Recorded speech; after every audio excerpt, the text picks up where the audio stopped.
Faster than light is held up as the golden ticket to free us from the perils of the single, fragile, precious planet. With it, the infinite energy of the stars and the vistas of uncountable planets would be laid out before us.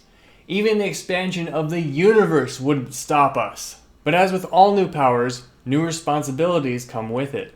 And it's important to look at both sides of the question and ask not only if it's possible, but what the possible dangers could be if we succeed, and whether it's even worth pursuing at all. I'll be upfront with my own bias about FTL.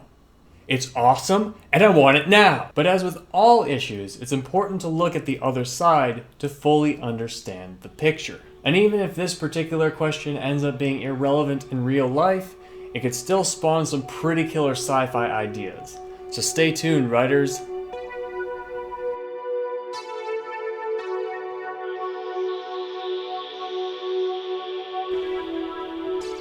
We have multiple reasons to believe faster-than-light technology is impossible. For one, according to the current paradigm of physics, it requires exotic matter, with negative energy and the square root of negative mass, which we only have sketchy evidence for at best, and pretty much no theoretical reason to believe it's possible. But fundamental physics isn't over yet, and we don't know what we might find in the intersection between quantum physics and gravity.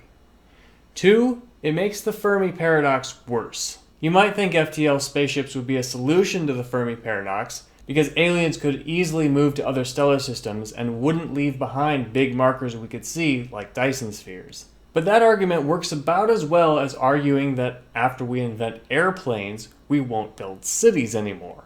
On the contrary, faster-than-light technology would imply more Dyson spheres because of how easy it is to get to other star systems.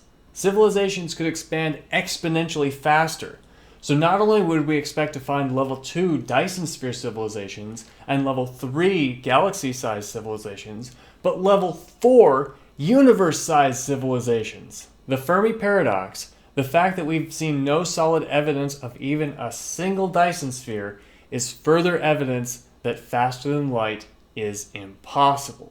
For today, let's do something I learned from one of my favorite video games and turn our thinking around. Assume faster-than-light technology is possible and ask, what does that mean for our evidence? For physics, it means physics is incomplete, which we already knew. But for the Fermi paradox, things start to get scary. If faster-than-light is possible, it means one of two things. Either technological civilizations are so unimaginably rare that only a handful have appeared in the entire universe, or faster than light is a black ball technology.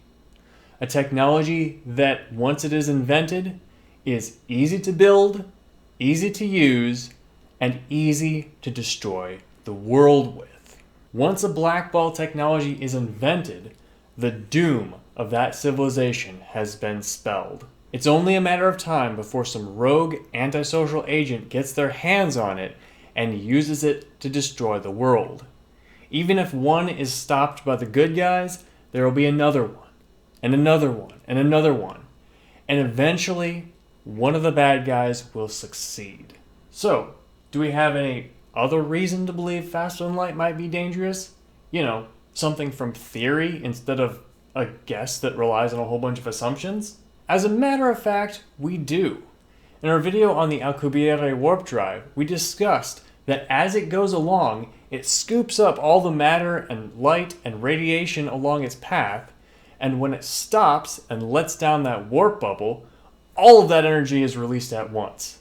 And if it's traveled a long enough path, it's built up enough energy to do this.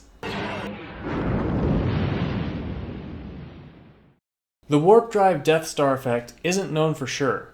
It's based on a paper that makes a lot of assumptions, and there are other possible methods of faster than light that wouldn't have it. But it illustrates the point.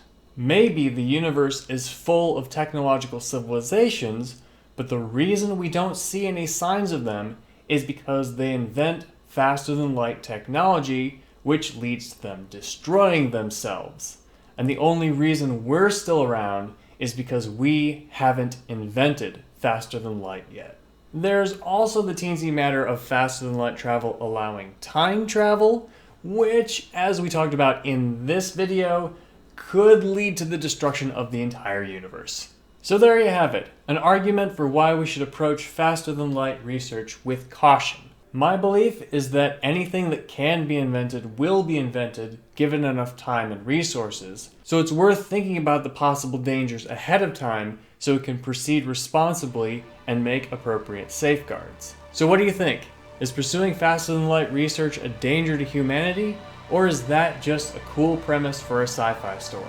Leave your thoughts in the comments below. As always, thanks for watching, and I'll see you next time.